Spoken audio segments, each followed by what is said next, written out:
Bismillahirrahmanirrahim. Assalamualaikum warahmatullahi wabarakatuh. Perkenalkan, nama saya Muhammad Julfikar dari Prodi Ilmu Pendidikan Agama Islam Universitas Pendidikan Indonesia. Di sini saya akan sedikit menjelaskan tentang metodologi tafsir.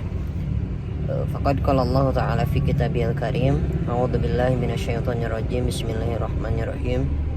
Syahrul Ramadan alladzi unzila fihi al-Qur'anu hudan lin-nasi wa bayyinatin minal huda wal furqan.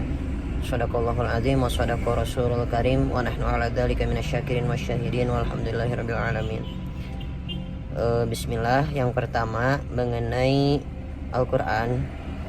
Di dalam ayat tersebut dijelaskan bahwasanya syahrul Ramadan alladzi unzila fihi al-Qur'an, bahwasanya di bulan Ramadan ini, khususnya pada tanggal 17 Ramadan atau biasa disebut dengan hari peringatan nuzulul Quran, hari turunnya Al-Quran, ya disitulah momen ketika Al-Quran itu diturunkan.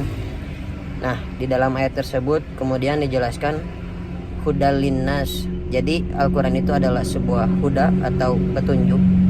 Al-Quran berasal dari fi'il madi yang berarti qara'a. Qara'a itu artinya menghimpun atau mengumpulkan. Hudal linnasi wa bayyinatin minal huda wal furqan. Nah, di sana dalam ayat tersebut juga dijelaskan bahwasanya Al-Qur'an itu merupakan penjelasan ataupun pembeda dari perkara yang hak, perkara yang benar, dan yang batil. Nah, di dalam buku yang saya pelajari, karya Kiai Haji Bapak Dr. Kiai Haji A'am Abdus Salam, di sana dijelaskan bahwasanya yang pertama mengenai makna Al-Quran sendiri, yaitu tadi berasal dari kata qara'a yang artinya menghimpun atau mengumpulkan. Kemudian terkait Al-Quran sendiri adalah suatu mukjizat yang diberikan oleh Allah Subhanahu wa Ta'ala kepada Nabi Muhammad SAW, dan bahwasanya Nabi Muhammad SAW mengatakan, beliau bersabda bahwasanya Iqra'ul Quran fa innahu ya'ti fi yaumil qiyamati syafi'an li ashabihi.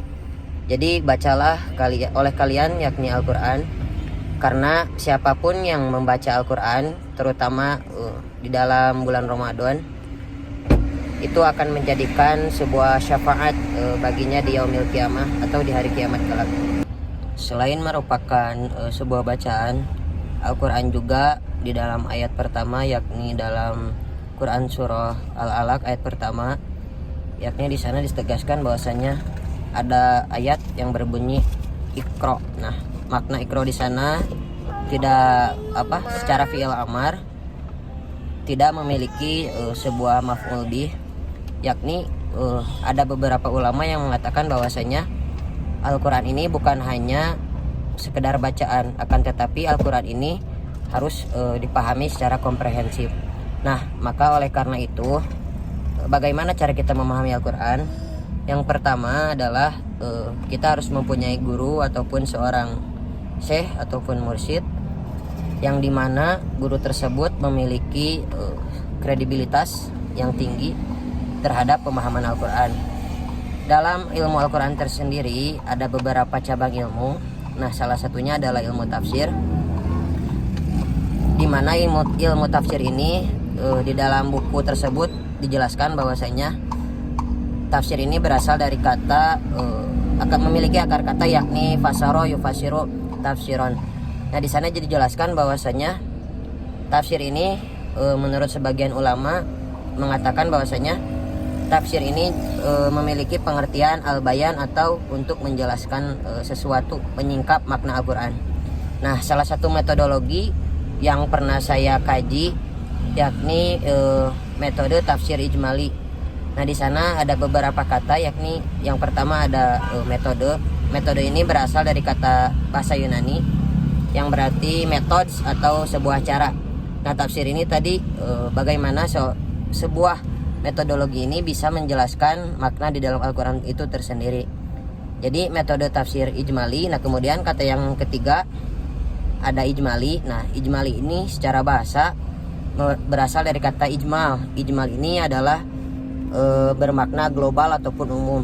Nah, pada zaman Nabi Muhammad SAW, metode tafsir ijmali ini secara istilah tidak ada, namun pada praktiknya sudah diperankan oleh Nabi Muhammad SAW sebagai seorang mufasir sebagai seorang mufasir pertama, yakni bagaimana cara menjelaskan Al-Quran dengan makna yang utuh dan kemudian menjelaskan dengan makna secara umum. Nah, salah satu metode tafsir ijmali bisa kita lihat dalam surat Al-Baqarah yang ayat pertama. Nah, di sana ada huruf muqatta'ah yakni alif lam mim. Nah, bahwasanya ada sebagian penafsir yang menggali makna tersebut dengan metodologi tafsir ijmali. Di sana disebutkan bahwasanya di dalam tafsirnya itu disebutkan wallahu a'lam, jadi hanya Allah saja yang mengetahui. Begitupun kepada ayat-ayat selanjutnya, semisal dzalikal kitabu la raiba fihi. Nah, dzalikal kitabu itu merujuk pada Al-Qur'an gitu. La raiba fihi, tidak ada keraguan di dalam Al-Qur'an tersebut. Maka kesimpulannya yang pertama, jika kita ingin mengerti Al-Qur'an, kita harus belajar dengan seorang guru yang mempunyai sanad dan mempunyai kredibilitas yang tinggi terhadap pemahaman Al-Qur'an. Karena tidak sembarangan seseorang bisa mengerti Al-Quran, terutama dalam ilmu tafsir ini sendiri. Karena untuk mencapai memiliki pengertian terhadap ilmu tafsir ini tersendiri, seseorang tersebut harus memiliki ilmu. Nah, diantaranya adalah ilmu lugawi ataupun ilmu bahasa Arab. Mungkin itu saja yang dapat saya sampaikan. Mohon maaf bila banyak kekeliruan. Wallahu a'lam bishawab. Wallahu muwaffiq ila aqwamit thoriq. Wassalamualaikum warahmatullahi wabarakatuh.